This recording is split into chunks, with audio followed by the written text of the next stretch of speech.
Bienvenue dans l'histoire antique, où les grands empires s'affrontaient pour la suprématie et où le sort des nations se décidait sur les champs de bataille.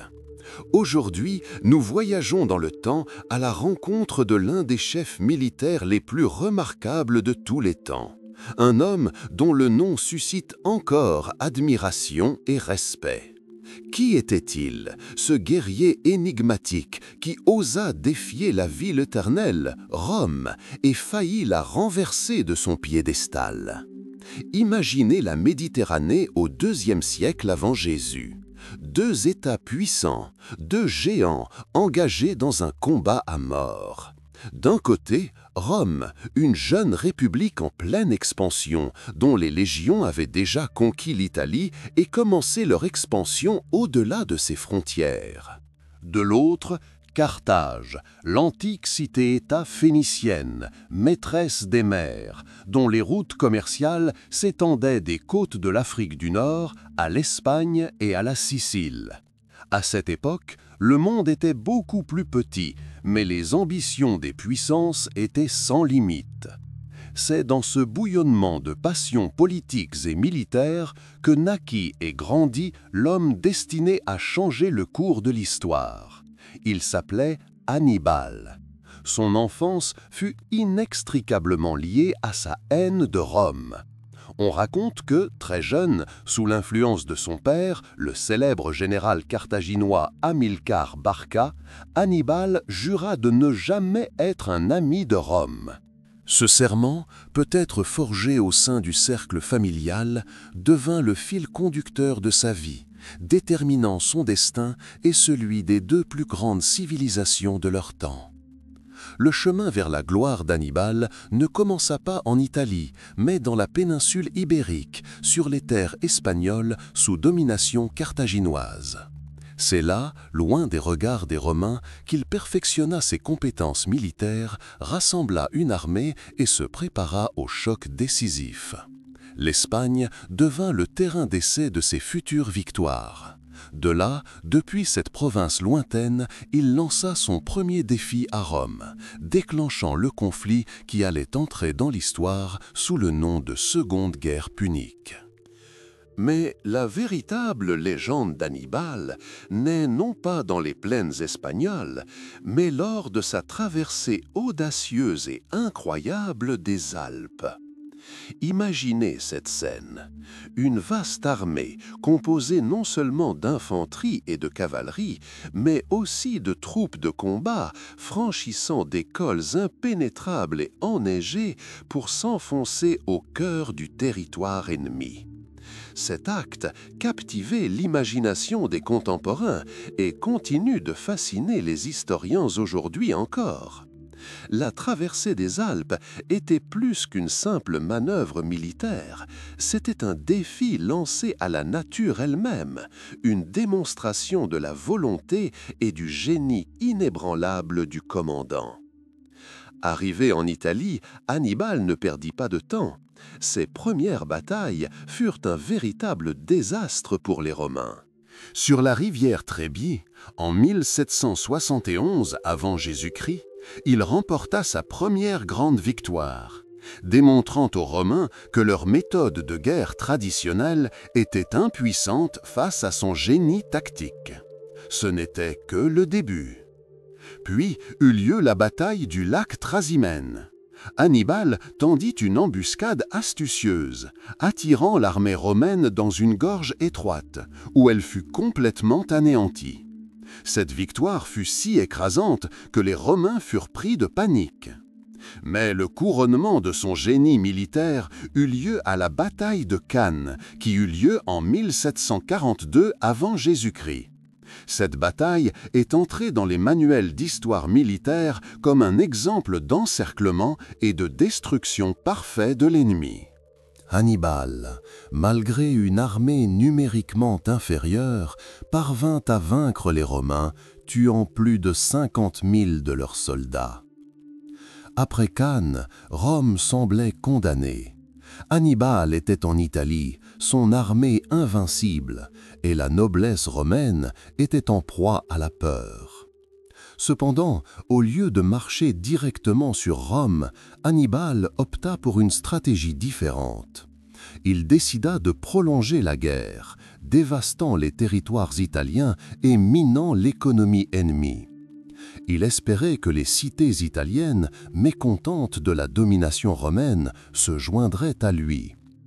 Les Romains, conscients de la gravité de la situation, furent contraints de changer de tactique.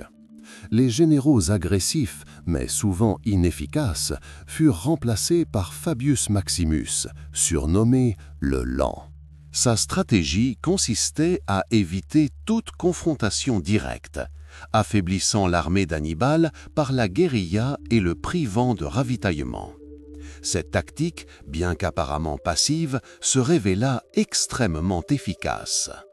Progressivement, grâce à sa persévérance et à une nouvelle stratégie, Rome commença à renverser le cours de la guerre. Le jeune et ambitieux général Scipion l'Africain joua un rôle clé. Conscient de la difficulté de vaincre Hannibal en Italie, il décida d'attaquer Carthage même, déplaçant les combats vers l'Afrique. Cette campagne audacieuse força Hannibal à abandonner l'Italie et à retourner défendre sa ville natale. La bataille finale de la Deuxième Guerre punique eut lieu près de la ville de Zama en 173 avant Jésus-Christ. Ici, sur le sol africain, deux des plus grands généraux de leur temps, Hannibal et Scipion, s'affrontèrent. La bataille fut acharnée, mais Scipion en sortit victorieux, mettant fin à des décennies de conflits. Après la guerre, Hannibal ne fut pas laissé en paix. Malgré sa défaite, son influence et son autorité restèrent considérables. Contraint de quitter Carthage pour échapper à la prise romaine, il passa le reste de sa vie en exil, servant divers rois et poursuivant la lutte contre Rome. Ces dernières années furent rythmées par les intrigues et les tentatives d'organiser la résistance, mais Rome était déjà trop puissante. L'héritage d'Hannibal est véritablement immense. Il reste dans l'histoire comme l'un des plus grands stratèges, redouté par Rome elle-même. Ses talents de tacticien, sa capacité à inspirer son armée, son audace et son génie ont fait de lui une légende. Il a démontré que même contre un empire puissant, on peut remporter une guerre avec intelligence, détermination et une volonté inébranlable. L'histoire d'Hannibal est plus qu'un simple récit de guerre. C'est l'histoire du génie humain, du courage, de la lutte contre le destin. Son empreinte sur l'histoire de la guerre est véritablement éternelle, nous rappelant que même dans les moments les plus sombres, un homme peut changer le cours des événements et laisser une trace indélébile dans la mémoire des générations. Au cœur de notre récit se trouve Hannibal, le grand commandant qui a défié la puissante Rome. Mais pour comprendre l'ampleur de son exploit, il faut se tourner vers le passé et imaginer le monde dans lequel il vivait. Un monde divisé entre deux grandes puissances, Carthage et Rome. Carthage, située sur la côte nord-africaine, était l'héritière de la civilisation phénicienne. Ses habitants, marins et commerçants expérimentés, bâtirent un empire prospère dont les routes commerciales s'étendaient bien au-delà de la Méditerranée. Carthage était une ville de contrastes, temples majestueux et marchés animés, palais élégants et humbles demeures d'artisans. La vie à Carthage était animée, imprégnée du parfum des épices, de la brise marine iodée et du tintement des pièces de monnaie. Les Carthaginois valorisaient la richesse, l'esprit d'entreprise et la puissance de leur marine. Leur société reposait sur des clans familiaux et de puissantes familles de marchands qui influençaient la politique de la ville. De l'autre côté de la Méditerranée, sur la péninsule des Apennins, Rome prenait de l'ampleur. Selon la légende, cette cité, fondée par Romulus en 1732 avant Jésus-Christ, n'était au départ qu'une petite colonie. Mais grâce à une discipline de fer, une organisation militaire et une volonté indomptable d'expansion, Rome devint une puissance redoutable. Les Romains étaient pragmatiques et valorisaient l'ordre, le droit et la prouesse militaire. Leur société était strictement hiérarchisée, avec une nette distinction entre patriciens et plébéiens. Leur vie quotidienne était rythmée par le service militaire, l'agriculture et les devoirs civiques. Ils construisirent des routes, des aqueducs et des temples, posant ainsi les bases du futur grand empire. Ces deux cités, ces deux mondes, étaient destinés à s'affronter. Leurs intérêts s'opposaient dans la lutte pour la domination des routes commerciales, le contrôle des terres fertiles et l'influence en Méditerranée. La confrontation entre Carthage et Rome n'était pas seulement une lutte territoriale, mais aussi un choc entre deux cultures distinctes, deux visions du monde différentes. Cette rivalité, qui dura des siècles, est connue sous le nom de guerre punique. Et au cœur de cet affrontement épique se trouvait un homme, Hannibal Barca. L'enfance d'Hannibal se déroula dans un climat de rivalité avec Rome. Il naquit vers 221 avant Jésus-Christ, fils du noble général carthaginois Hamilcar Barca. Hamilcar était l'un des survivants de la défaite de Carthage lors de la première guerre punique. Et l'amertume de cette défaite le toucha profondément. Il voyait Rome non seulement comme un adversaire, mais aussi comme une menace pour l'existence même de la civilisation carthaginoise. Dès son plus jeune âge, Hannibal fut témoin de ces sentiments. Son père, Hamilcar, chercha à inculquer à son fils non seulement des compétences militaires, mais aussi une haine inébranlable envers Rome. La vie quotidienne de la famille Barca était subordonnée à cet objectif. Le garçon grandit en entendant des récits de trahison romaine et l'importance pour Carthage de retrouver sa gloire perdue. L'une des histoires les plus célèbres liées à l'enfance d'Hannibal raconte comment Hamilcar l'emmena avec lui en Espagne, où il partit renforcer la position carthaginoise après la guerre. Selon la légende, avant de partir, Hamilcar força le jeune Hannibal à prêter serment sur l'autel. Ce serment, selon les historiens, était dirigé contre Rome. Hamilcar aurait demandé à son fils s'il détestait les Romains. Après avoir reçu une réponse affirmative, il exigea qu'Hannibal jure une hostilité éternelle à Rome. Cette histoire a beau avoir une part de mythologie, elle reflète parfaitement l'atmosphère dans laquelle le futur commandant fut formé. L'éducation d'Hannibal comprenait non seulement une formation militaire, mais aussi une éducation digne de la noblesse carthaginoise. Il étudia les langues, dont le grec, essentiel au commerce et à la diplomatie. On lui enseigna la stratégie, la tactique, l'histoire et les bases du gouvernement. Mais le fil conducteur de toutes ces études était l'idée de combattre Rome. La vie en Espagne, où les Carthaginois possédaient de vastes possessions, eut un profond impact sur Hannibal. Il fut témoin de la manière dont son père gouvernait les territoires, construisait une armée et négociait avec les tribus locales. Cette expérience lui apporta une expérience précieuse qui lui serait utile plus tard. Il apprit à comprendre différentes cultures, à s'adapter à des conditions diverses et à trouver un terrain d'entente avec des personnes très diverses. À l'âge adulte d'Hannibal, Rome était déjà une puissance considérable. Elle contrôlait une grande partie de l'Italie et étendait son influence au-delà de ses frontières. Carthage, malgré sa richesse et sa puissance commerciale, subissait une pression croissante de la part des Romains. Les tensions entre les deux puissances s'exacerbaient et il était clair que la coexistence pacifique devenait de plus en plus problématique. L'enfance et la jeunesse d'Hannibal furent donc inextricablement liées à la préparation de la guerre à venir. Il grandit dans une famille où la haine de Rome se transmettait de génération en génération, et cette attitude devint partie intégrante de sa personnalité. Il fut élevé à la fois comme un guerrier et un ennemi de Rome, et ce rôle était prédéterminé dès sa naissance. L'enfance et la jeunesse d'Hannibal se déroulèrent dans un climat où la haine envers Rome n'était pas seulement un sentiment, mais une tradition familiale. Son père, Hamilcar Barca, éminent général carthaginois, éleva son fils comme son successeur, lui inculquant non seulement des compétences militaires, mais aussi une haine profonde envers la ville éternelle. Très jeune, vers 9 ans, Hannibal fut conduit devant l'autel par son père, où il jura une hostilité éternelle à Rome.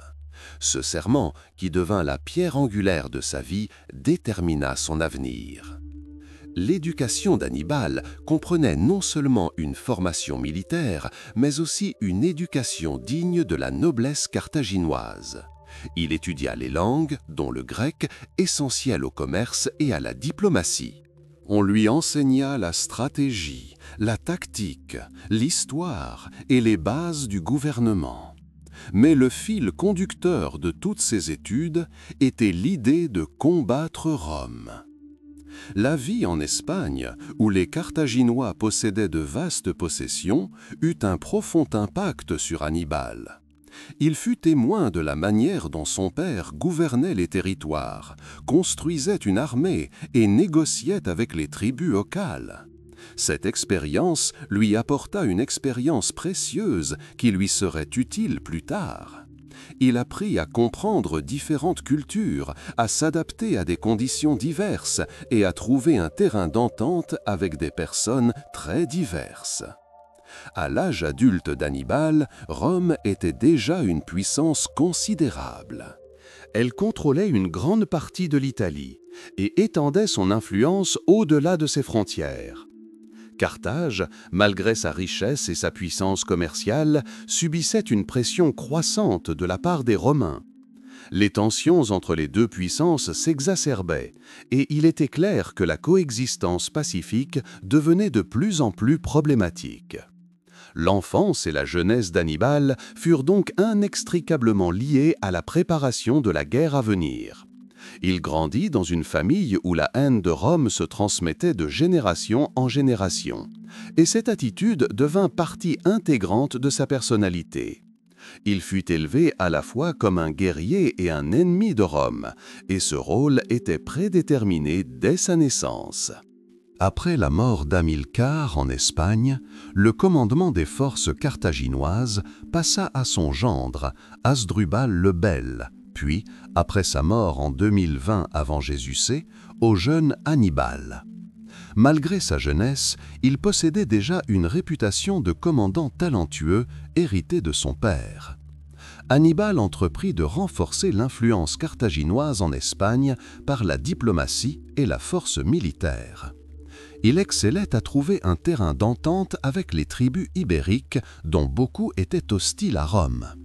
L'Espagne carthaginoise devint sa base, un lieu où il pouvait rassembler et préparer une armée pour une attaque décisive. Le premier conflit avec Rome affectant directement Hannibal débuta à propos de la ville de Sagonte. Située dans l'actuelle Espagne, cette cité était sous protectorat romain. En 2021 avant Jésus-Christ, après un long siège, Hannibal s'empara de Sagonte. Cet événement constituait une violation directe du traité entre Carthage et Rome et servit de prétexte à une déclaration de guerre. Les Romains, outrés par les actions carthaginoises, exigèrent l'extradition d'Hannibal. Le Sénat carthaginois, sous la pression du parti guerrier, refusa, et la deuxième guerre punique éclata en 2020 avant Jésus. Hannibal, stratège, comprenait que la meilleure défense est l'attaque. Au lieu d'attendre les Romains en Espagne ou en Afrique, il décida de frapper au cœur même de l'ennemi, l'Italie. C'était une décision risquée mais brillante. Il comprenait que l'Italie, malgré sa puissance, était vulnérable, surtout si elle était attaquée par le nord depuis un territoire que les Romains considéraient comme sûr. Avant de partir en campagne, Hannibal s'assura que ses arrières en Espagne étaient solidement protégés. Il laissa son frère Hasdrubal avec une partie de l'armée pour maintenir le contrôle des territoires et poursuivre le combat. Hannibal lui-même rassembla les unités les plus loyales et les plus aptes au combat de son armée, dont une cavalerie numide expérimentée, des fantassins ibériques et, plus surprenant encore, des éléphants de guerre. Ces animaux, exotiques en Europe, étaient censés constituer une arme redoutable contre les légions romaines. Le voyage d'Hannibal d'Espagne en Italie fut incroyablement difficile. Il traversa les Pyrénées et le sud de la Gaule, où il rencontra des tribus hostiles et des conditions difficiles. Son armée, forte d'environ 50 000 fantassins et 9 000 cavaliers, était constamment mise à rude épreuve. Les intempéries, les maladies, les pénuries alimentaires et les attaques des habitants locaux minèrent les effectifs et l'efficacité au combat de ses troupes. Cependant, grâce à son charisme et à ses talents militaires, Hannibal parvint à maintenir le moral de ses soldats. Il partagea avec eux toutes leurs épreuves, leur donnant l'exemple du courage et de la détermination. La traversée des Alpes en 2009 avant Jésus-Christ fut le point culminant de cette incroyable marche. La route était pratiquement impraticable pour une armée nombreuse, surtout avec des éléphants de guerre.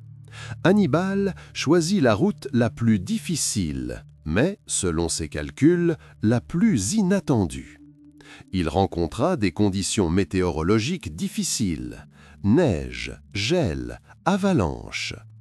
Les soldats souffrirent du froid et de la faim. De nombreux animaux, dont des éléphants, périrent. Cependant, malgré d'énormes pertes, Hannibal parvint à mener la majeure partie de son armée à travers les Alpes et à atteindre les plaines du nord de l'Italie. Cette marche démontra non seulement son génie militaire, mais aussi l'incroyable résilience de son armée.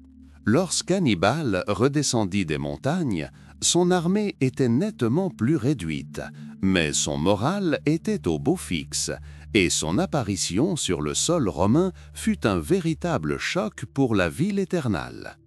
Il prouva qu'aucun obstacle n'est insurmontable face à la volonté et à la détermination. La traversée des Alpes par Hannibal en 2009 avant Jésus-Christ fut l'un des événements les plus marquants de l'histoire militaire antique. Cette opération monumentale, qui exigea une endurance et une perspicacité stratégique exceptionnelles, ouvrit la voie à l'armée carthaginoise jusqu'au cœur de l'Italie. La route choisie par Hannibal était non seulement difficile, mais pratiquement impensable pour une entreprise militaire d'une telle ampleur. Imaginez mener une armée de dizaines de milliers de personnes, comprenant des bêtes de somme et, plus frappant encore, des éléphants de guerre, à travers des sommets enneigés et des cols glacés. Ces géants, conçus pour terroriser l'ennemi, devinrent plus un fardeau qu'une aide en terrain montagneux. Leur taille, leur lourdeur et la nécessité de soins particuliers les rendaient vulnérables aux éléments. Hannibal, cependant, possédait une compréhension étonnante de la psychologie de ses soldats et de ses animaux. Il savait que surmonter un tel obstacle exigerait non seulement de la force physique, mais aussi une volonté inébranlable. Son armée, malgré des pertes considérables lors des précédentes étapes de la marche à travers l'Espagne et la Gaule, était aguerrie. Les soldats, habitués aux difficultés des campagnes, aux privations et aux combats incessants, voyaient en Hannibal non seulement un commandant, mais aussi un homme partageant leurs épreuves. Le choix de la route à travers les Alpes n'était pas seulement dicté par le désir de créer la surprise. Hannibal a probablement étudié attentivement les informations disponibles sur les sentiers de montagne et le climat à différentes périodes de l'année. Il a choisi la route qui, selon ses calculs, était la moins surveillée par les Romains, même si elle représentait le plus grand danger pour sa propre armée. Alors que l'armée entamait son ascension, elle fut confrontée aux dures réalités de l'hiver montagnard. Le froid pénétrait jusqu'aux os, la neige rendait les déplacements difficiles et les avalanches menaçaient constamment les sentiers étroits. La pénurie alimentaire devenait de plus en plus aiguë, tant pour les hommes que pour les animaux. Les éléphants de guerre, malgré leur force, souffraient du gel et de la faim. Nombre d'entre eux, incapables de résister aux conditions difficiles, périrent, tombant dans des précipices ou s'effondrant d'épuisement sur les pentes. Mais Hannibal ne recula pas. Il mena personnellement la marche, inspirant ses soldats par son exemple. Il utilisa tous les moyens possibles pour maintenir le moral.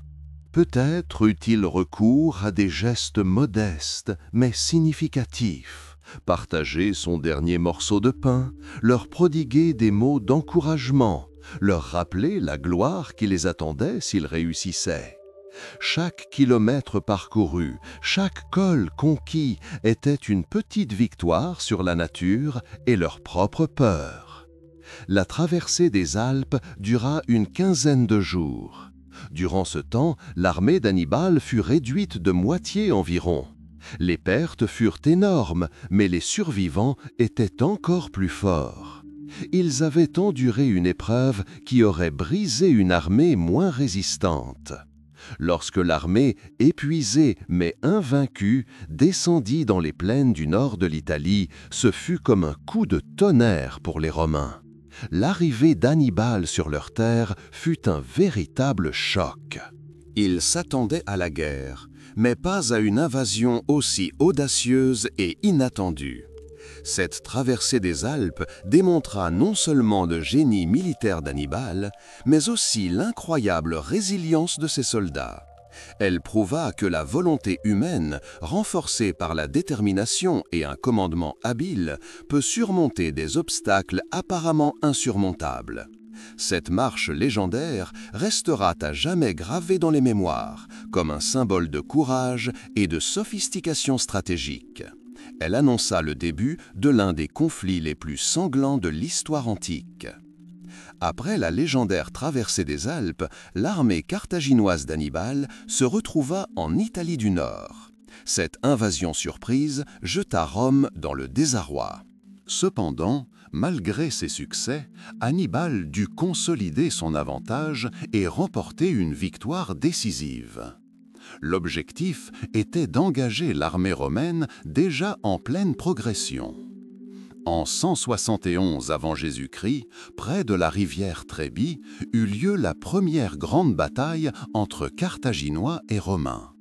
L'armée romaine était dirigée par le consul Tiberius Sempronius Longus. Jeune, il était déterminé à remporter une victoire rapide et glorieuse pour gagner honneur et respect. Il se lança dans la bataille malgré les avertissements de ses commandants plus expérimentés. La journée de bataille commença par une froide journée d'hiver. La Trébie était pleine et glacée. Les soldats romains, rassemblés à la hâte et sans petit déjeuner convenable, furent contraints de traverser cette rivière glaciale. Leurs armures et leurs armes étaient trempées, et leur corps transi de froid. Ce fait, apparemment anodin, joua un rôle déterminant dans l'issue de la bataille. Hannibal, commandant habile, connaissait la faiblesse de l'ennemi. Il prépara ses soldats à l'avance. Ils avaient déjeuné, se réchauffaient au coin du feu et leur morale était au beau fixe. Hannibal employa également une ruse. Il envoya un détachement de cavalerie numide pour provoquer les Romains et les forcer à rompre les rangs. Lorsque l'armée romaine, outrée par l'attaque numide, se précipita à l'assaut, elle tomba dans un piège. l'infanterie carthaginoise, déployée en double ligne, la combattit sous un feu nourri. Pendant ce temps, cachée dans les sous-bois, la cavalerie carthaginoise surgit des flancs. Les Romains étaient encerclés. La bataille de la Trébie fut un véritable triomphe pour Hannibal et une cuisante défaite pour les Romains. L'armée romaine subit d'énormes pertes. Des milliers de soldats furent tués, blessés ou capturés. Ce fut la première défaite majeure de Rome dans cette guerre, et elle démontra à quel point Hannibal était un adversaire redoutable. Après cette bataille, il devint évident que Rome faisait face à un ennemi supérieur en tactique et en stratégie. Hannibal démontra sa capacité à exploiter le terrain, le climat et l'état psychologique de son adversaire. La bataille de la Trébie marqua un tournant dans l'histoire de l'art militaire, démontrant que même l'armée la plus puissante peut être vaincue grâce à un général brillant.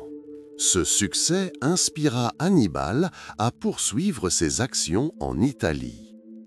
Après sa brillante victoire à Trébie, Hannibal poursuivit sa marche à travers l'Italie, sa renommée grandissant tandis que les Romains étaient en plein désarroi. Ils cherchèrent de nouvelles tactiques, de nouveaux espoirs pour contrer le génie du commandant carthaginois. L'épreuve suivante pour Rome eut lieu lors de la bataille du lac Trasimène, qui eut lieu en 171 avant Jésus. Hannibal, infatigable et toujours à la recherche de nouvelles opportunités, choisit un lieu pittoresque mais périlleux pour sa prochaine confrontation. Le lac Trasimène s'étendait dans une vallée pittoresque entourée de collines et couverte d'épais fourrés. C'est là, entre le lac et les pentes abruptes, qu'Hannibal décida de tendre à son ennemi l'une des embuscades les plus célèbres de l'histoire militaire. L'armée romaine, commandée cette fois par le consul Gaius Flaminus, longeait les rives du lac. Flaminus, homme énergique et peut-être un peu présomptueux, ne s'attendait pas à une ruse. Il était impatient de rattraper Hannibal, impatient de livrer une bataille décisive et de rattraper la défaite de la Trébie. Confiants en leur supériorité numérique, les Romains empruntèrent une route étroite qui sillonnait le lac et des collines escarpées. Hannibal, comme toujours, étudia attentivement le terrain. Il savait que l'étroitesse de la route et la proximité du lac limitaient la manœuvrabilité de l'armée romaine, la rendant vulnérable. Quelques jours plus tôt, il avait déployé secrètement ses troupes. Le gros de son armée, comprenant l'infanterie et les éléphants, était dissimulé derrière les collines, tandis que l'infanterie légère et quelques cavaliers se cachaient dans les épais fourrés de part et d'autre de la route. La cavalerie carthaginoise fut également envoyée pour distraire les Romains et les forcer à avancer. Tôt le matin, alors que le soleil commençait à peine à illuminer la vallée, les Romains prirent la route. L'épais brouillard matinal, souvent présent dans ces régions, enveloppait la vallée, créant des conditions idéales pour une embuscade. Ignorant le danger, les Romains marchèrent en formation serrée. À un moment donné, alors que la majeure partie de l'armée se trouvait sur un étroit tronçon de route, entouré d'un lac et de collines, Hannibal donna le signal. La cavalerie carthaginoise, surgissant de front, provoqua les Romains. Flaminius, désireux de repousser l'ennemi, ordonna à son armée d'accélérer le pas. À ce moment, une pluie de flèches et de lances s'abattit sur les Romains depuis les collines et les fourrés. L'infanterie carthaginoise attaqua de front, tandis que les guerriers embusqués attaquaient par les flancs. Les Romains se retrouvèrent pris au piège, isolés à l'arrière, encerclés entre le lac et l'ennemi. Le chaos engloutit l'armée romaine. Les soldats encerclés étaient incapables de battre en retraite ou de faire demi-tour. Le brouillard, qui semblait initialement être l'allié des Romains, ne fit qu'accroître leur désorientation. La bataille se transforma en un véritable massacre. Les Carthaginois, parfaitement préparés et familiers du terrain, anéantirent méthodiquement les légions romaines. Le consul Gaius Flaminius, tentant d'organiser la résistance, tomba au combat. Sa mort mina complètement le moral des Romains. La majeure partie de l'armée fut détruite ou capturée. Ce fut l'une des défaites les plus catastrophiques de l'histoire romaine, peut-être la deuxième après celle de Cannes. La bataille du lac Trasimène démontra non seulement le génie militaire d'Hannibal, mais aussi sa profonde compréhension de la psychologie de son ennemi. Il savait utiliser non seulement la force, mais aussi la ruse, créant des situations où les Romains, malgré leur bravoure, se retrouvèrent impuissants. Cette défaite sema la peur dans le cœur des Romains et les força à reconsidérer leur approche de la guerre contre Carthage. Hannibal poursuivit sa marche inexorable à travers l'Italie, semant la destruction et les défaites romaines dans son sillage. La bataille de Cannes, livrée en 2042 avant Jésus-Christ, marqua l'apogée du génie militaire d'Hannibal.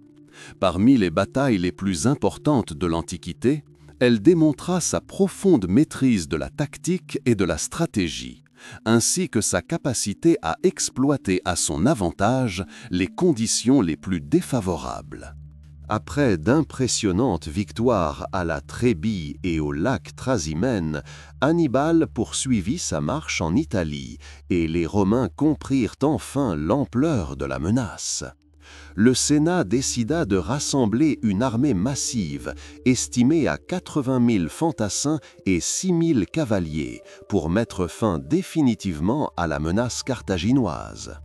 Le commandement de cette armée fut confié à deux consuls, Gaius Terentius Varro, réputé pour son esprit de décision, et Lucius Aemilius Paulus, un commandant plus prudent et expérimenté. Malgré sa supériorité numérique, Hannibal n'éprouvait aucune crainte. Son armée, bien que plus petite, était aguerrie, composée de guerriers expérimentés et fidèles à son chef. Les Carthaginois disposaient également d'une puissante cavalerie qui joua un rôle clé dans sa tactique. À l'aube d'août 2042 avant Jésus-Christ, les deux armées se rencontrèrent près de la petite ville de Cannes, située en Apulie, dans le sud de l'Italie. Le terrain était une vaste plaine, apparemment favorable à l'infanterie romaine, mais Hannibal y vit une opportunité pour son propre plan. Il positionna ses troupes de manière à créer l'illusion d'une faiblesse au centre. L'infanterie carthaginoise, composée de Gaulois et d'Ibères, était disposée en croissant, le côté convexe tourné vers les Romains. Sur les côtés, dans des positions plus avantageuses, se trouvaient les guerriers libyens, plus disciplinés et expérimentés, équipés d'armes romaines capturées lors de batailles précédentes. Sur les flancs, prêts à une attaque rapide, se trouvaient de nombreux détachements de cavalerie carthaginoise. Des cavaliers numides à droite, réputés pour leur agilité, et une lourde cavalerie ibérique et gauloise à gauche.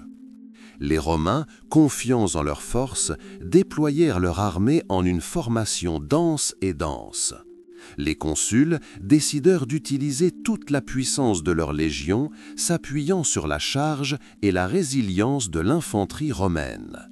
Les meilleurs vétérans étaient au centre de leur formation, avec des troupes auxiliaires sur les flancs. Varron, le plus agressif des consuls, fut le premier à donner l'ordre d'avancer. Alors que les légions romaines avançaient, le centre de la formation carthaginoise, comme prévu par Hannibal, commença à reculer lentement. Les Gaulois et les Ibères semblèrent incapables de résister à l'assaut romain et cédèrent peu à peu.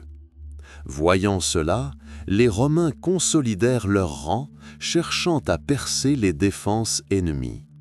Cependant, cette retraite n'était qu'un élément d'un plan astucieux. Alors que l'infanterie romaine progressait au cœur de la formation carthaginoise, tentant de déborder les forces en retraite, un événement inattendu se produisit. Les guerriers libyens, postés sur les flancs, se retournèrent et attaquèrent les Romains par les flancs. Simultanément, la cavalerie carthaginoise, après avoir vaincu ses adversaires sur les flancs, déborda l'armée romaine. La cavalerie numide, avec aisance et rapidité, frappa un flanc, tandis que la lourde cavalerie ibérique et gauloise, après avoir réprimé la cavalerie romaine, referma l'encerclement de l'autre côté. L'armée romaine, en formation serrée, se retrouva complètement encerclée. Les soldats, pourtant confiants dans la victoire, se retrouvèrent coincés entre les Libyens qui avançaient de front et sur les flancs, tandis que la redoutable cavalerie carthaginoise les attaquait à revers.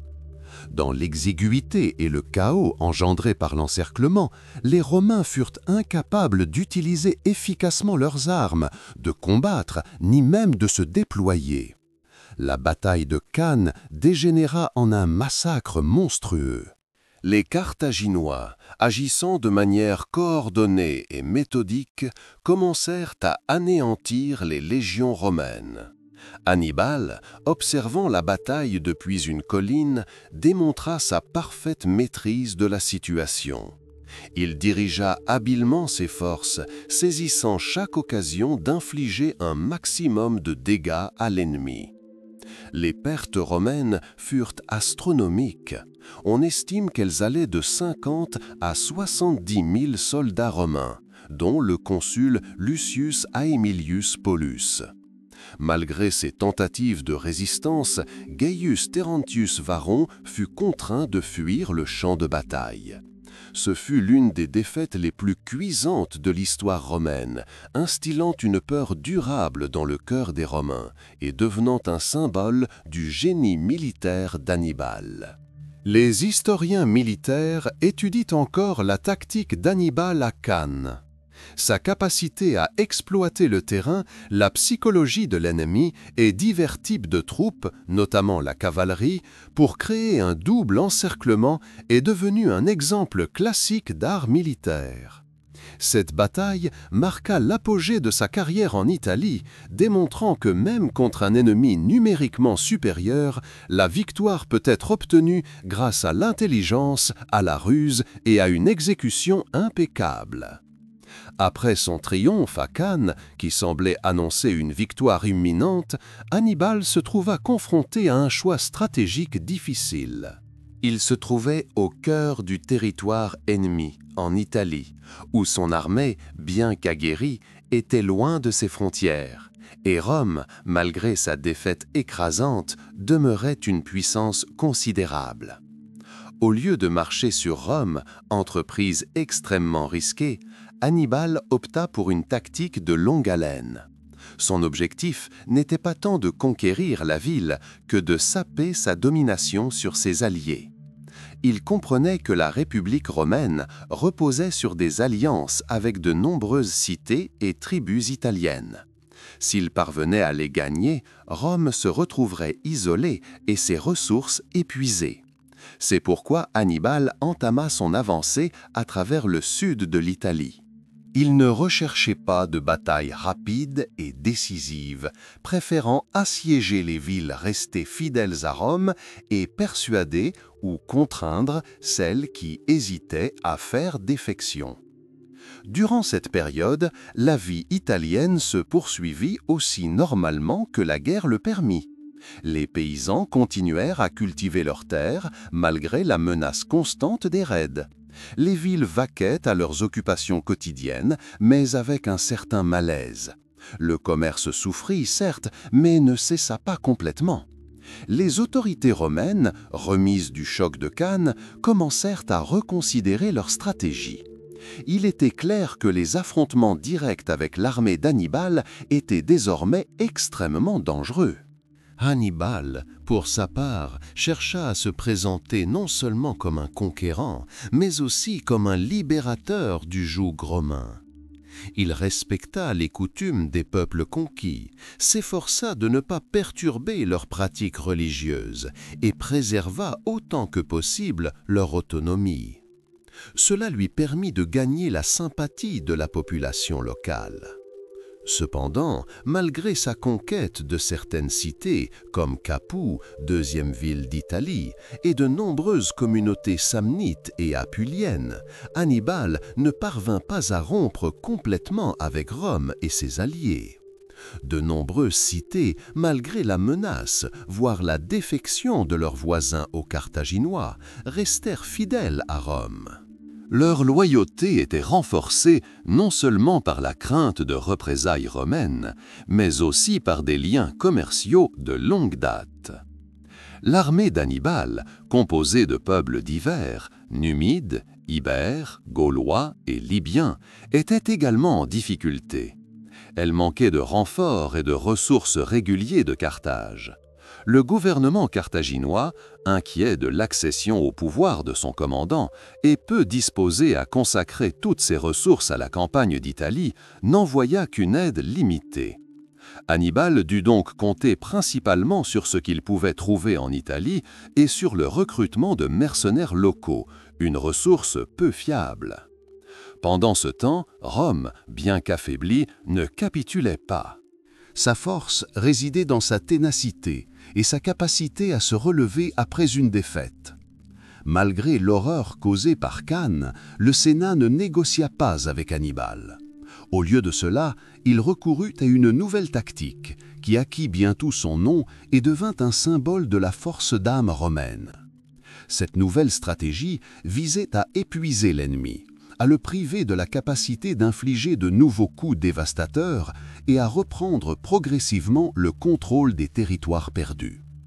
La réponse romaine, Fabius Maximus et les nouvelles tactiques. Après la cuisante défaite de Cannes, qui semblait irréparable, le Sénat romain se trouva face à un choix, capituler ou chercher une nouvelle voie. Et Rome, malgré la profonde blessure, refusa de s'incliner. Elle choisit la seconde voie, celle de la ténacité et de la sagesse. C'est à ce moment crucial qu'émergea un homme dont le nom devint synonyme de prudence et de retenue stratégique.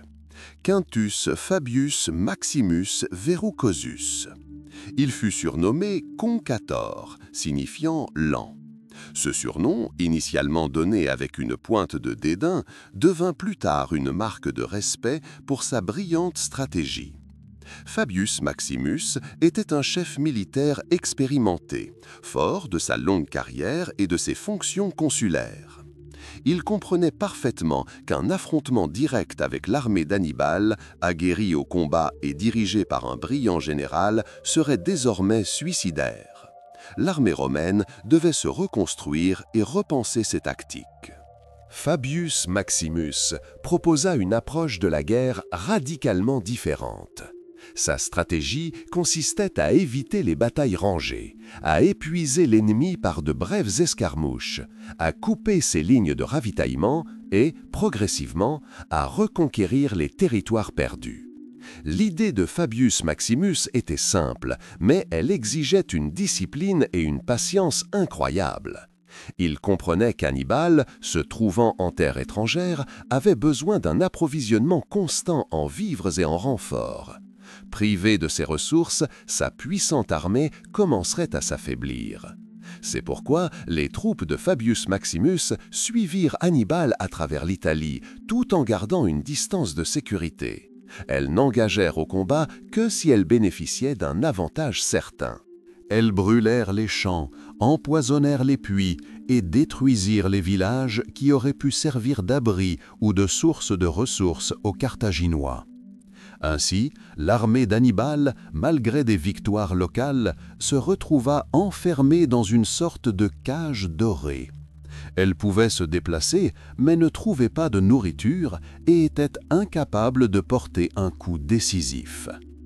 Cette tactique était extrêmement impopulaire parmi la population romaine et de nombreux chefs militaires. Après Cannes, le peuple était assoiffé de vengeance. Il souhaitait voir l'armée romaine défier à nouveau Hannibal et l'achever. L'idée de retarder semblait lâche. Des jeunes tribans et généraux ambitieux, comme Minucius, critiquèrent ouvertement Fabius Maximus, l'accusant de faire durer la guerre et de ne pas avoir su saisir les opportunités. Cependant, Fabius Maximus, soutenu par une partie du Sénat, resta inébranlable. Il comprenait que la plus grande force de Rome résidait dans ses ressources et sa capacité de redressement, et pas seulement dans sa puissance militaire. À cette époque, la vie quotidienne en Italie était pleine d'incertitudes. Dans le nord, où se déroulaient la plupart des campagnes, la population se retrouvait souvent prise entre deux feux. Les villes alliées à Hannibal, comme Capoue, peinaient à maintenir l'ordre et à s'approvisionner. Pendant ce temps, celles restées fidèles à Rome vivaient dans la crainte constante des raids de l'armée carthaginoise. Les paysans cherchaient refuge dans des forteresses ou déplaçaient leurs familles et leurs biens vers des lieux plus sûrs. Les routes commerciales devenaient moins fiables, ce qui affectait l'économie. La stratégie de Fabius Maximus, bien que lente, commença à porter ses fruits. L'armée d'Hannibal, incapable de se réapprovisionner, commença à manquer de provisions. Ses soldats, habitués au combat actif, perdirent le moral. Progressivement, Rome reprit le contrôle de territoires individuels. Les petites villes et communautés, constatant qu'Hannibal ne pouvait leur assurer une protection permanente, se tournèrent à nouveau vers Rome. Cette nouvelle tactique, née du besoin et du désespoir, démontra la remarquable force du système politique romain et du caractère romain. Le Sénat, malgré ses divisions internes, parvint à soutenir son général lorsque cela était nécessaire. Il comprenait que la guerre ne se résume pas à des batailles, mais aussi à une question de stratégie, de patience et de capacité d'adaptation. Fabius Maximus, par son exemple, démontra que parfois, le meilleur moyen de vaincre un ennemi n'est pas de le détruire sur le champ, mais de le rendre impuissant, le privant de toute capacité d'action. Ces méthodes, bien que lentes, se révélèrent finalement bien plus dévastatrices pour Hannibal que toutes les batailles précédentes. Cette nouvelle phase de la guerre, initiée grâce à la prudence de Fabius Maximus, posa les bases du futur renouveau de Rome et de sa victoire finale. Malgré toutes les difficultés, Rome ne capitula pas. La stratégie de Fabius Maximus, bien qu'elle n'apporta pas de victoire rapide, affaiblit progressivement les forces d'Hannibal. À cette époque, une nouvelle force émergeait à Rome, un nouveau commandant destiné à changer le cours de la guerre. Il s'appelait Publius Cornelius Scipio, et il entrerait plus tard dans l'histoire sous le nom d'Africain. Scipio était jeune, mais s'était déjà distingué au combat. Il avait observé les actions d'Hannibal, étudié ses tactiques et compris que vaincre un tel adversaire exigeait non seulement du courage, mais aussi de l'innovation. Il voyait que la guerre en Italie s'éternisait et que l'armée carthaginoise, malgré ses pertes, représentait toujours une menace sérieuse. Scipion proposa un plan risqué, mais qui s'avéra brillant: porter la guerre en territoire ennemi, en Afrique. L'idée était audacieuse. L'armée romaine, affaiblie par des années de guerre, traverserait la mer pour attaquer Carthage elle-même. Un scénario similaire à celui d'Hannibal, qui avait envahi l'Italie. Le Sénat, initialement sceptique, finit par accepter, voyant là la seule chance de changer le cours de la guerre. En 183 avant Jésus, Scipion reçut le commandement de l'armée et partit pour l'Espagne, d'abord pour y consolider la domination romaine et y rassembler les ressources nécessaires. L'Espagne était alors un théâtre d'opérations militaires majeures. Les forces carthaginoises y étaient stationnées sous le commandement des frères d'Hannibal, Hasdrubal et Magon. Scipion fit preuve d'un leadership militaire exceptionnel. Il s'empara de villes clés, dont la Nouvelle Carthage, importante base de ravitaillement pour les Carthaginois. Ses actions en Espagne furent rapides et décisives. Il exploita habilement les informations obtenues auprès des habitants et s'adapta rapidement à l'évolution de la situation. La vie en Espagne à cette époque était difficile. Les tribus locales étaient souvent prises dans des conflits entre Rome et Carthage. Les paysans tentaient de gérer leurs fermes, mais la menace constante de la guerre perturbait leur mode de vie traditionnel. Les villes devinrent des centres commerciaux où se mêlaient différentes cultures. Les Romains apportèrent leurs coutumes, mais ils s'inspirèrent aussi des autochtones. Scipion, lors de son séjour en Espagne, se distingua non seulement comme guerrier, mais aussi comme diplomate, capable de trouver un terrain d'entente avec différents peuples. Après une campagne victorieuse en Espagne, Scipion rassembla son armée et ses navires. Il comprit que le temps était compté. Hannibal était toujours en Italie et sa présence continuait d'épuiser les ressources de Rome. Scipion décida donc d'agir rapidement. En 1905 avant Jésus-Christ, sa flotte quitta la Sicile pour l'Afrique. L'arrivée de l'armée romaine en Afrique fit grand bruit. Les tribus locales, comme les Numides, étaient des alliés de longue date de Carthage, mais leur loyauté dépendait souvent de leur force et de leur succès.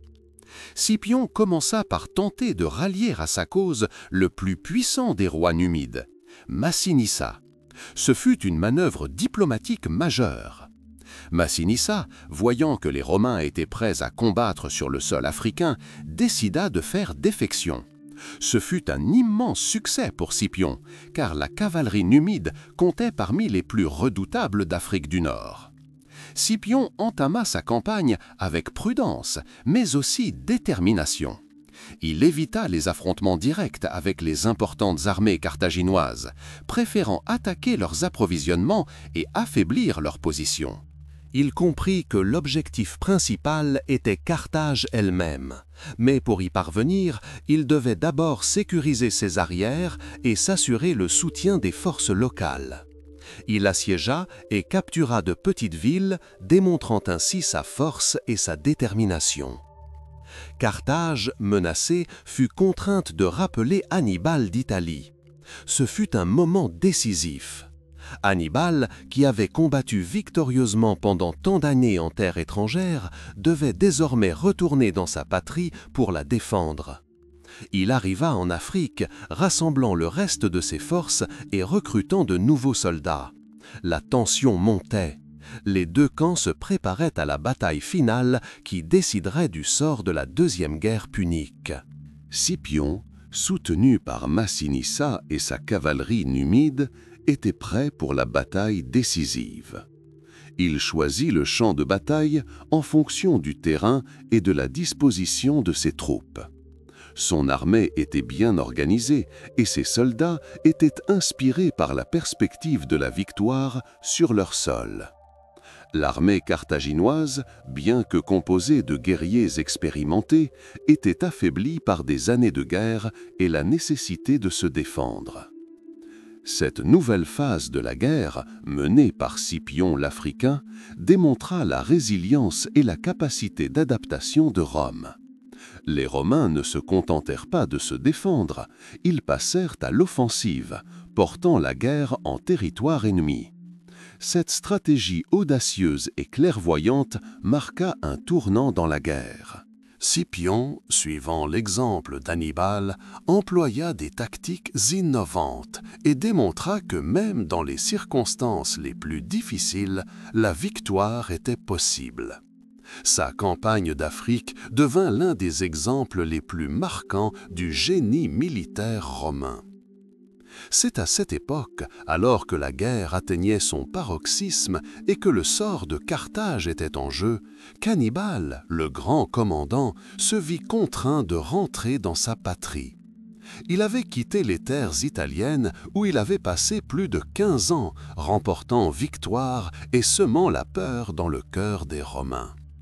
L'Afrique, son continent natal, l'attendait désormais, exigeant sa présence pour sa protection. Scipion l'Africain, le général romain, se révéla un stratège hors pair, déplaçant avec succès l'action militaire vers le territoire carthaginois. Sa campagne en Afrique marqua un tournant, obligeant le commandement carthaginois à rappeler Hannibal. Scipion, anticipant le retour possible d'Hannibal, se prépara méticuleusement. Il comprenait qu'affronter le plus grand général de son temps exigerait une concentration extrême et l'utilisation de toutes les ressources disponibles. Il forma une alliance avec le roi numide Massinissa, dont la cavalerie était réputée pour sa rapidité et sa maniabilité. Cette cavalerie se révéla précieuse lors des batailles suivantes.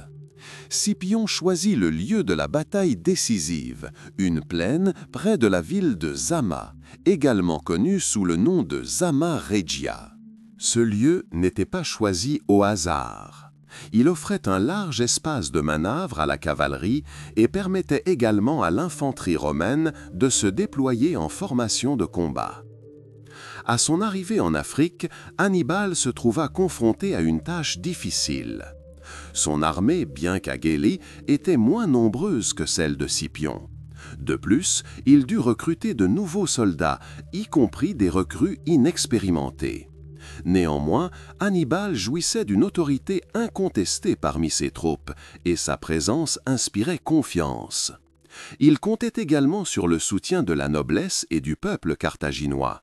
Mais la situation politique à Carthage était instable, et tout le monde n'était pas prêt à lui accorder son soutien sans réserve. Nous étions en 2052 avant Jésus-Christ, lorsque les deux grandes armées s'affrontèrent à Zama. Scipion disposa ses troupes en 3 lignes. La première était composée de vétérans, la deuxième de nouvelles recrues et la troisième des restes des forces alliées. Il plaça également sa cavalerie sur les flancs et des éléphants au centre, afin de percer les lignes ennemies. Hannibal, quant à lui, utilisa également des éléphants, mais sa formation était plus risquée. Il plaça ses vétérans au centre, espérant qu'ils résisteraient à l'assaut romain. Sur les flancs, il déploya des mercenaires, puis des milices carthaginoises. La bataille commença par une charge d'éléphants. Hannibal espérait qu'il semerait la panique parmi les rangs romains, comme cela s'était déjà produit. Cependant, Scipion avait anticipé cette manœuvre. Les légionnaires romains, disciplinés, ne cédèrent pas à la panique. Ils ouvrirent le feu avec leurs lance-missiles et, à l'approche des éléphants, ouvrirent des passages entre leurs rangs permettant aux animaux de passer indemnes. Certains éléphants, blessés, prirent la fuite, infligeant des dégâts aux troupes d'Hannibal. Après l'échec des éléphants, la bataille principale commença. L'infanterie romaine, bien entraînée et disciplinée, progressa lentement mais sûrement. La cavalerie numide de Massinissa, plus rapide que les autres, déborda l'armée carthaginoise et attaqua son arrière. Ce fut un coup fatal. L'armée carthaginoise se retrouva coincée entre l'infanterie romaine et la cavalerie numide. Malgré la supériorité numérique de l'ennemi et l'échec de ses éléphants, Hannibal continua de se battre avec la ténacité qui le caractérisait. Il mena personnellement la bataille au centre, tentant de soutenir ses soldats. Cependant, les forces étaient inégales. Les légionnaires romains, inspirés par la présence de Scipion et la perspective d'une victoire finale, combattirent avec un courage incroyable. L'armée carthaginoise commença à battre en retraite, puis se dispersa complètement. La bataille de Zama se termina par une victoire romaine complète. Ce fut la première et dernière défaite majeure d'Hannibal. Carthage, privée de son principal arsenal, fut contrainte de demander la paix. La seconde guerre punique, qui avait duré plus de 16 ans, prit fin. Le traité de paix conclu en 2051 avant Jésus-Christ fut extrêmement dur pour Carthage. La cité fut contrainte de payer une lourde indemnité, de renoncer à toutes ses possessions d'outre-mer et de limiter sa marine. Pour Hannibal, cette défaite fut une tragédie personnelle. Lui, qui avait terrorisé Rome pendant tant d'années, se retrouvait vaincu. Cependant, même dans la défaite, il fit preuve de noblesse. Il ne quitta pas le champ de bataille, mais resta auprès de ses soldats, s'efforçant de sauver le plus de vies possible. Après la bataille de Zama, Hannibal ne renonça pas à défendre sa ville. Il participa à la vie politique de Carthage, tentant de réformer son administration et de renforcer ses défenses. Cependant, les Romains, craignant son retour, continuèrent de faire pression sur Carthage. Finalement, Hannibal fut contraint de fuir sa patrie. Il s'exila, cherchant refuge auprès d'autres nations hostiles à Rome. Il servit sous le roi Antiochus III de Syrie, puis sous le roi Prusias I de Bithynie. Partout où il alla, il continua de représenter une menace pour Rome. Les Romains, se souvenant de ses exploits, ne l'oublièrent jamais. Ils envoyèrent des agents à ses trousses et, finalement, en 199 avant Jésus-C, Hannibal, acculé, choisit la mort plutôt que la honte d'être capturé. Il s'empoisonna pour éviter de tomber aux mains des Romains. La bataille de Zama marqua le point culminant de la deuxième guerre punique. Ce combat détermina le cours de l'histoire méditerranéenne pour les siècles à venir. Rome, victorieuse, devint la puissance dominante de la région et son empire entama une expansion rapide. Hannibal, malgré sa défaite, restera à jamais dans l'histoire comme l'un des plus grands généraux de tous les temps. Son génie militaire, ses tactiques et sa stratégie continuent d'être étudiés et admirés aujourd'hui. Il démontra que même la nation la plus puissante peut être défiée et que son courage et sa détermination peuvent résister à des forces supérieures. Maintenant que nous avons terminé notre récit de la bataille de Zama, arrêtons-nous un instant pour réfléchir à ceux qui ont vécu à cette époque. La vie des gens ordinaires, que ce soit à Rome ou à Carthage, était intimement liée à la guerre. L'agriculture, le commerce et même les occupations quotidiennes, tout pouvait être perturbé par l'annonce de l'approche des armées ou de nouvelles taxes destinées à financer les campagnes militaires. À la campagne, la vie était plus tranquille, mais même là, les hommes partaient souvent à la guerre, laissant derrière eux femmes et enfants. Les villes étaient des centres d'artisanat et de commerce, mais aussi des lieux où se rassemblaient nouvelles et rumeurs, où l'on discutait de politique et d'événements militaires.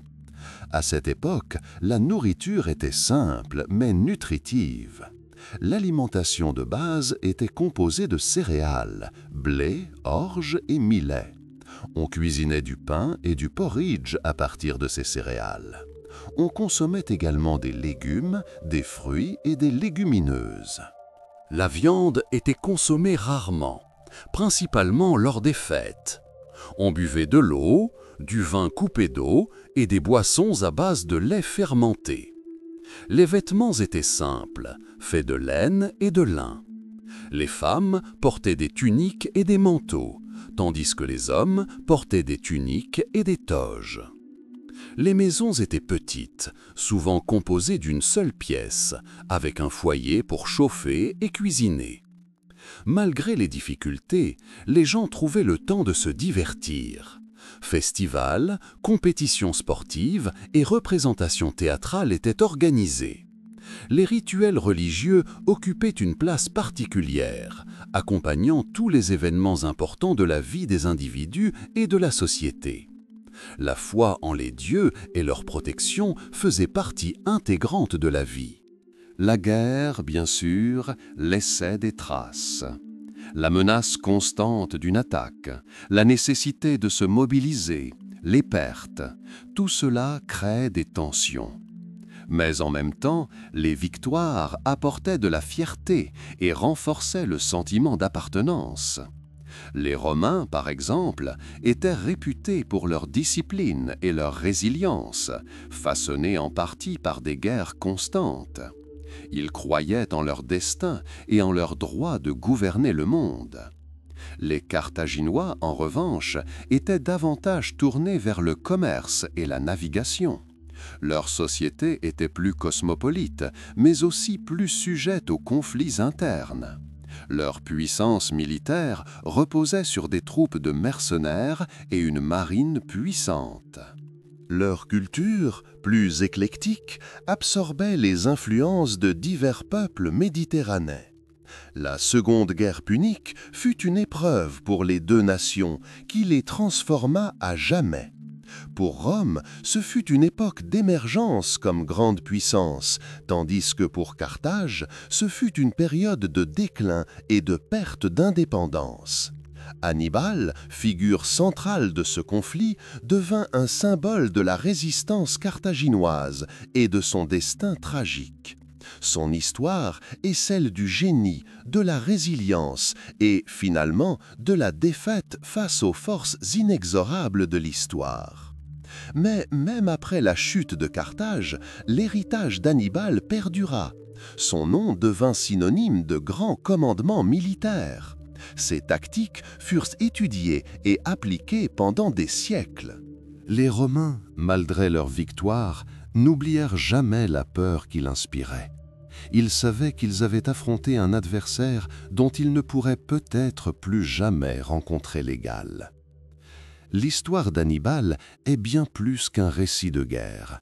C'est l'histoire de l'ambition humaine, du désir de pouvoir, de la force d'âme et de l'inéluctabilité du changement. C'est l'histoire de la façon dont une seule personne peut influencer le cours de l'histoire et comment même les plus grandes réussites peuvent être anéanties par le temps et les circonstances. Nous arrivons ainsi au terme de notre récit de la bataille de Zama, dernière bataille de la Seconde Guerre punique. Cette bataille a déterminé l'avenir de la Méditerranée et a marqué à jamais l'histoire de l'art militaire. En conclusion, il convient de souligner que l'histoire d'Hannibal, sa confrontation avec Rome, ses brillantes victoires et finalement son destin tragique constituent une part importante de notre patrimoine historique commun. Elle nous rappelle la complexité des relations humaines, le coût de la guerre et le courage qui peut émerger même dans les circonstances les plus difficiles. L'étude de ces récits nous permet de mieux comprendre le passé et peut-être d'en tirer des leçons pour le présent et l'avenir.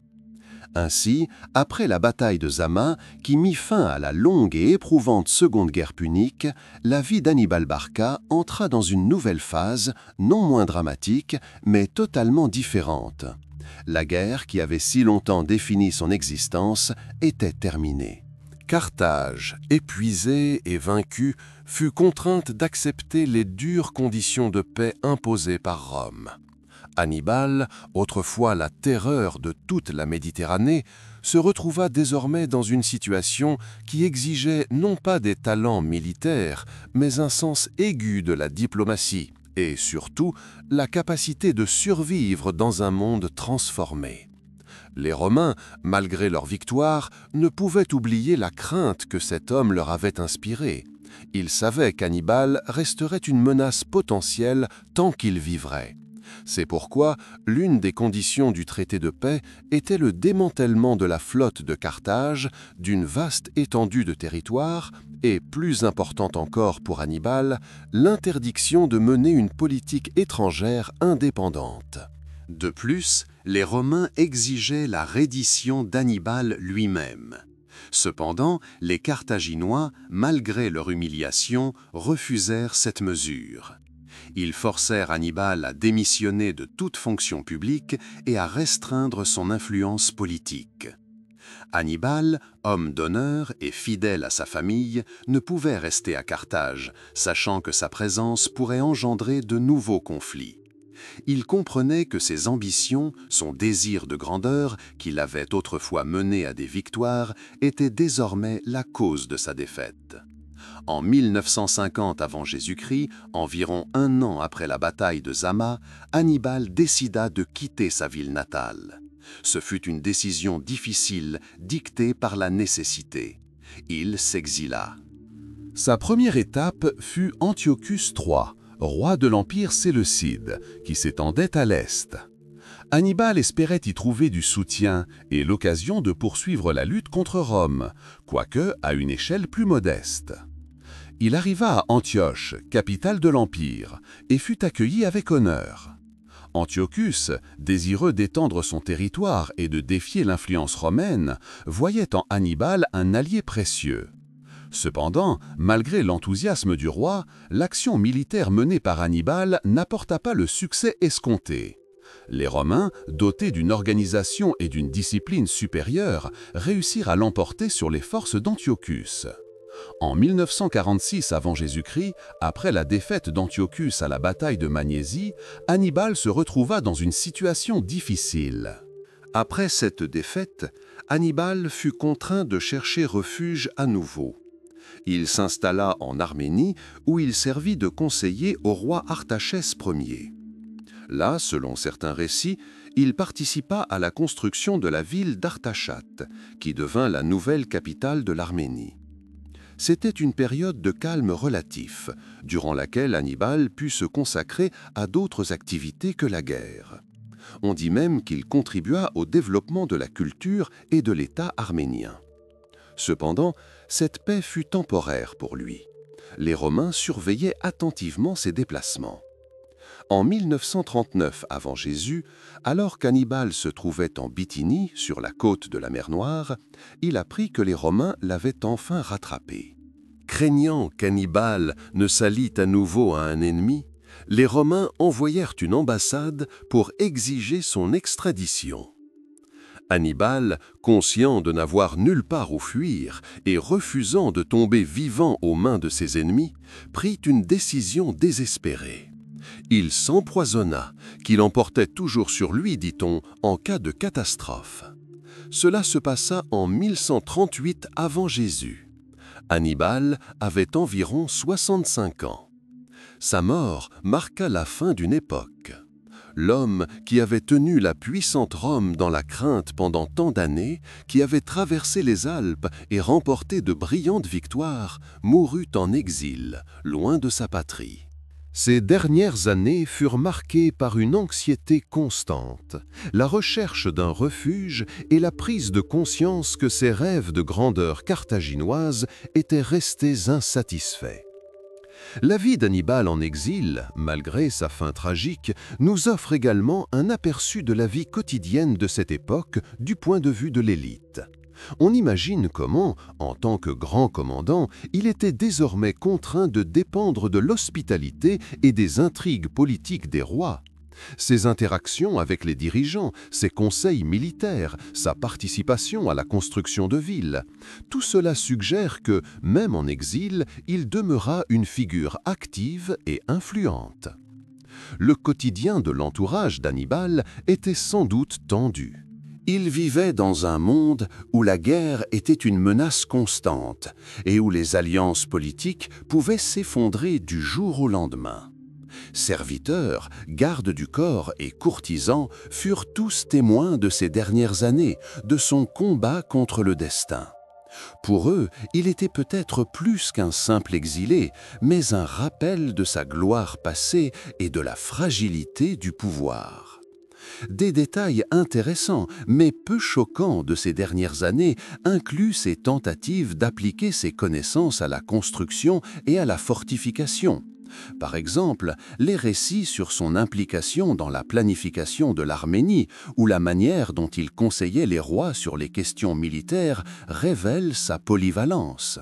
Il était non seulement un guerrier, mais aussi un stratège et peut-être même un ingénieur. Mais même après sa mort, l'histoire d'Hannibal ne s'arrêta pas là. Son héritage perdura. Les Romains, victorieux, furent obligés de reconnaître son génie. Ils étudièrent ses tactiques, ses stratégies, sa capacité à inspirer ses soldats.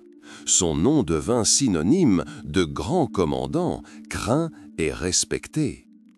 L'exil et les dernières années d'Hannibal constituent un chapitre crucial de son histoire, démontrant que même les plus grands héros peuvent affronter les épreuves et la défaite. Cela nous rappelle que l'histoire ne se termine pas toujours par un triomphe et que, même dans les circonstances les plus difficiles, on peut conserver sa dignité et sa résilience. Sa disparition ne fut pas une fin, mais plutôt une transition vers une autre dimension, celle de la légende, où son nom vivra à jamais, symbole de résistance, de génie et d'indéfectible détermination. L'héritage d'Hannibal n'est pas seulement une histoire de génie militaire, mais aussi une réflexion profonde sur la façon dont un homme peut laisser une marque indélébile sur la conscience de toute une civilisation. Son nom, prononcé dans la Rome antique, inspirait respect, et ses tactiques furent étudiées pendant des siècles. Les Romains qui le vainquirent furent contraints de reconnaître ses capacités exceptionnelles. Ils le considéraient non seulement comme un ennemi, mais aussi comme un élève dont les leçons se révélèrent précieuses pour leur propre art militaire. Après la Seconde Guerre punique, qui laissa de profondes cicatrices à Carthage et à Rome, les Romains procédèrent à une analyse approfondie des causes de leur défaite passée. Le personnage central de ces réflexions était bien sûr Hannibal. Sa capacité à mener son armée à travers des obstacles insurmontables, sa maîtrise du terrain et de la psychologie ennemie, son insaisissabilité dans la péninsule italienne, tout cela devint l'objet d'études. Des théoriciens et commandants militaires, comme Publius Cornelius Scipion l'Africain, qui finit par vaincre les Carthaginois, étudièrent attentivement ses manœuvres. Ils cherchèrent à comprendre comment il avait pu remporter des victoires aussi écrasantes que celles de la Trébie, du lac Trasimène et de Cannes. Une attention particulière fut portée à sa stratégie. Hannibal ne chercha pas à s'emparer immédiatement de Rome. Il choisit plutôt d'affaiblir son ennemi en détruisant ses alliés et en drainant ses ressources. Cette stratégie, dite stratégie dilatoire, était nouvelle pour les Romains, habitués aux campagnes rapides et décisives. Hannibal, cependant, les força à mener une guerre longue et éprouvante sur leur propre sol, psychologiquement et économiquement éprouvante. Face à cette nouvelle réalité, les Romains commencèrent à chercher leurs propres moyens de contrer cette situation. C'est alors que Quintus Fabius Maximus, surnommé le Lent pour sa tactique prudente, prit le dessus. Il évita toute confrontation directe avec Hannibal, préférant épuiser son armée par de petites escarmouches, couper les lignes de ravitaillement et éviter les batailles majeures. Cette tactique, bien qu'impopulaire auprès de la population romaine, s'avéra efficace pour ralentir l'avancée carthaginoise. L'héritage d'Hannibal transparaît également dans la façon dont son nom est devenu synonyme de gloire. Pour les Romains, Hannibal représentait la menace militaire ultime. Même des siècles plus tard, alors que Rome était devenue un empire mondial, la crainte du retour possible d'un ennemi comme Hannibal persistait. Historiens et écrivains utilisèrent son image pour illustrer les dangers qui pouvaient menacer un État. Son nom devint synonyme de brillant chef militaire, craint et respecté même par ses ennemis. Il est important de comprendre que l'héritage d'Hannibal ne se limitait pas à la sphère militaire. Sa capacité à inspirer son armée diversifiée, composée de mercenaires et d'alliés aux langues et cultures diverses, était également remarquable. Il sut créer un sentiment d'unité et de loyauté, un exploit difficile à accomplir lors d'une longue campagne loin de chez lui. Cette capacité de leadership, d'unification des peuples sous une même bannière, a également marqué l'histoire. Les Romains étudiant Hannibal n'adoptèrent pas simplement ses méthodes tactiques. Ils apprirent de lui sa résilience, sa capacité d'adaptation aux circonstances changeantes et sa force de caractère. Même après sa défaite et son exil, son influence sur la pensée militaire romaine demeura significative. Son nom rappela que même la nation la plus puissante peut être mise à genoux face à un adversaire supérieur. Dans la vie quotidienne des Romains de cette époque, surtout en temps de guerre, l'image d'Hannibal était omniprésente. Les mères pouvaient effrayer leurs enfants en prononçant son nom pour les encourager à bien se comporter. Les soldats pouvaient s'inspirer de ses exploits pour surmonter l'adversité. Son influence a imprégné la culture, la vie quotidienne et les fondements même de l'identité romaine. L'étude d'Hannibal par les Romains n'était pas un simple exercice académique, c'était une nécessité pour leur survie. Après une guerre aussi dévastatrice, Rome ne pouvait se permettre de laisser une menace similaire se reproduire. Ils ont donc investi d'énormes efforts pour comprendre ce qui rendait Hannibal si dangereux. Ils ont analysé ses décisions stratégiques, ses manœuvres tactiques, sa logistique et sa capacité à évaluer ses adversaires. Par exemple, sa traversée des Alpes vers 171 avant Jésus fut un événement qui choqua profondément les Romains.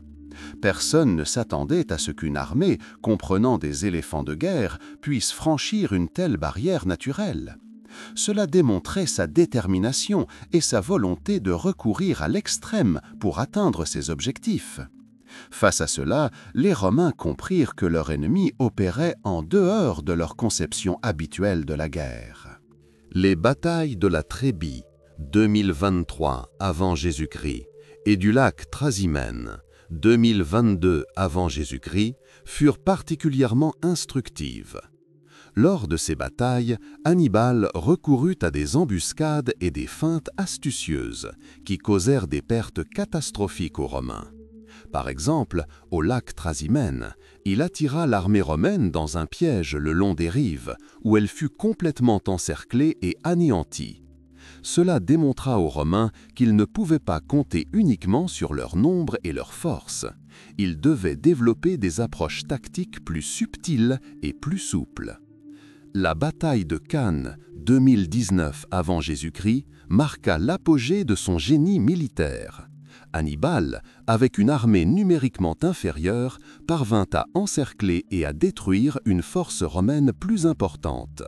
Sa tactique de la tenaille, où le centre de son armée reculait, attirant les Romains plus profondément, tandis que ses flancs débordaient et fermaient l'encerclement, devint un classique de l'art militaire. Cette bataille laissa une profonde cicatrice dans la psyché romaine. Elle leur révéla leur vulnérabilité face au véritable génie. Après Cannes, de nombreux alliés de Rome en Italie firent défection et se rallièrent à Hannibal. Ce fut peut-être le moment le plus dangereux pour Rome. La ville éternelle semblait au bord de l'effondrement. Cependant, comme nous l'avons déjà mentionné, Hannibal ne pouvait ou ne voulait pas marcher sur Rome.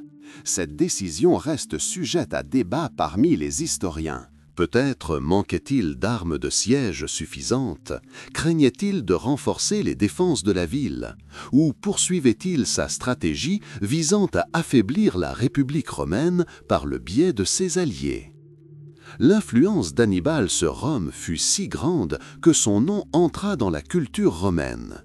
Dans les œuvres d'auteurs romains tels que Tite-Live et Polybe, Hannibal est dépeint comme un adversaire remarquable et pourtant dangereux. Son image servait à illustrer diverses vertus et vices. Il était un exemple à la fois d'habileté militaire et, aux yeux des Romains, de trahison et de cruauté.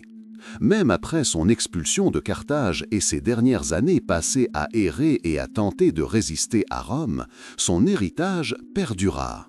Les Romains, devenus la puissance dominante en Méditerranée, continuèrent d'étudier ses tactiques. Son nom devint le symbole d'un défi que Rome surmonta, mais qui la transforma à jamais. L'influence d'Hannibal transparaît non seulement dans l'histoire militaire, mais aussi dans la formation de l'identité romaine. Face à un adversaire aussi puissant, Rome fut contrainte de mobiliser toutes ses ressources, tant matérielles que morales. Cela forgea l'esprit romain et renforça son sentiment d'unité.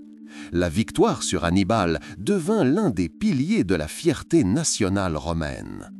On peut dire qu'Hannibal, sans le vouloir, a joué un rôle essentiel dans la formation de l'Empire romain. Ses actions ont forcé Rome à devenir plus forte, mieux organisée et plus sophistiquée sur le plan militaire. Il est devenu un miroir dans lequel Rome a perçu ses forces et ses faiblesses et a commencé à les améliorer. L'héritage d'Hannibal est donc multiple. Il contient des leçons de stratégie et de tactique militaire étudiées depuis des siècles. C'est aussi un phénomène culturel, son nom devenant le symbole d'un grand adversaire. Enfin, il contribue à la formation de l'identité romaine, forgée dans la lutte contre lui. Stratège craint par Rome, il a contribué à son ascension. Son nom restera à jamais gravé dans l'histoire comme symbole de grande résistance et d'esprit inflexible. Ainsi, alors que nous approchons du terme de notre voyage à travers la vie et les exploits d'Hannibal, nous pouvons affirmer avec certitude que son histoire est bien plus qu'un simple récit de batailles et de conquêtes. C'est l'histoire d'un choc des civilisations, d'une volonté inébranlable et de la façon dont même les défis les plus redoutables peuvent devenir source de croissance et de développement. Nous avons vu comment deux puissantes cités, Carthage et Rome, se disputaient la domination du monde antique. Nous avons suivi le parcours du jeune Hannibal, dont l'enfance fut marquée par un serment qui détermina son destin. Nous l'avons accompagné à travers les épreuves de l'Espagne, lors de la légendaire traversée des Alpes, dont l'audace étonne encore aujourd'hui. Nous avons été témoins de ses brillantes victoires à la Trébie, au lac Trasimène et bien sûr à Cannes, où il démontra l'apogée de son talent militaire. Nous avons également découvert la stratégie de longue haleine qu'il a employée en Italie et comment Rome, face à un adversaire aussi redoutable, a été contrainte de rechercher de nouvelles approches et de développer sa pensée militaire. L'émergence de Fabius Maximus, avec ses tactiques prudentes, puis de Scipion l'Africain, dont l'audacieuse campagne en Afrique a marqué un tournant, montre comment la lutte endurcit et nous pousse à rechercher de nouvelles solutions. Enfin, la bataille de Zama, qui a mis fin à la Deuxième Guerre punique, a marqué l'aboutissement de ce long et éprouvant conflit. Nous avons également évoqué les dernières années d'Hannibal, son exil et ses tentatives de poursuivre la lutte. Mais même dans ses pérégrinations, dans sa quête de résistance à Rome, la même volonté inflexible qui a fait de lui une légende était manifeste.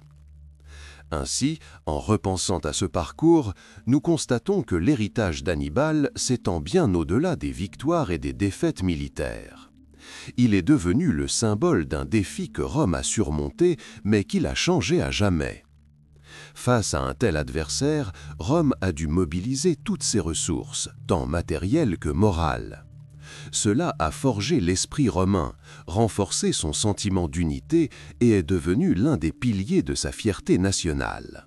On peut dire qu'Hannibal, sans le vouloir, a joué un rôle essentiel dans la formation de l'Empire romain. Ses actions ont forcé Rome à devenir plus forte, mieux organisée et plus sophistiquée sur le plan militaire. Il est devenu un miroir dans lequel Rome a perçu ses forces et ses faiblesses et a commencé à les améliorer. L'héritage d'Hannibal est donc multiple. Il contient des leçons de stratégie et de tactique militaire étudiées depuis des siècles. C'est aussi un phénomène culturel, son nom étant devenu synonyme d'un grand adversaire, digne de respect même des vainqueurs. Enfin, c'est sa contribution à la formation de l'identité romaine forgée dans la lutte contre lui. Stratège redouté par Rome, il a finalement contribué à la faire devenir ce qu'elle est devenue. Son nom restera à jamais gravé dans l'histoire, symbole d'un grand défi et d'un esprit inébranlable. Mais aujourd'hui, alors que nous concluons notre récit, nous souhaitons nous concentrer sur le côté pacifique de l'histoire, sur la façon dont les événements passés, même les plus turbulents comme les guerres, mènent finalement à la paix et au développement. Après avoir vaincu son principal adversaire, Rome ne s'est pas contentée de se reposer sur ses lauriers. Elle a poursuivi son chemin, s'imprégnant des plus belles réussites des peuples conquis et bâtissant sa civilisation sur les fondations forgées au combat. Cette lutte, paradoxalement, a contribué au développement de la culture, du droit, de l'architecture et de la philosophie. Les Romains sont devenus de grands bâtisseurs, législateurs et penseurs, grâce en grande partie aux leçons tirées de leurs conflits, notamment leur confrontation avec un stratège aussi exceptionnel qu'Hannibal. Aujourd'hui, lorsque nous réfléchissons au passé, nous voyons non seulement les drames et les destructions, mais aussi les graines semées pour l'avenir. L'histoire d'Hannibal nous rappelle que même dans les moments les plus difficiles de l'histoire, il existe un potentiel de croissance. Elle nous rappelle que l'esprit humain est capable de surmonter les difficultés, d'apprendre de ses erreurs et de reconstruire. Que cette histoire vous rappelle discrètement que l'histoire, même la plus dramatique, peut être contenue dans le cours paisible du temps. Qu'elle soit une source non d'anxiété, mais de compréhension de la façon dont le passé façonne le présent. Qu'elle vous procure un sentiment d'accomplissement, de paix et de confiance. Tous les événements, aussi turbulents soient-ils, font partie d'un processus plus vaste et continu. Et maintenant, alors que nous disons adieu à une époque de grandes guerres et de grands commandants, permettez-moi de vous souhaiter un sommeil réparateur, empli de paix et d'harmonie. Que les pensées du passé s'estompent, ne laissant que la joie tranquille de l'apprentissage et un sentiment de paix profonde et sereine. Que votre sommeil soit aussi léger et calme que le cours du temps, qui nous porte tous vers de nouvelles aubes.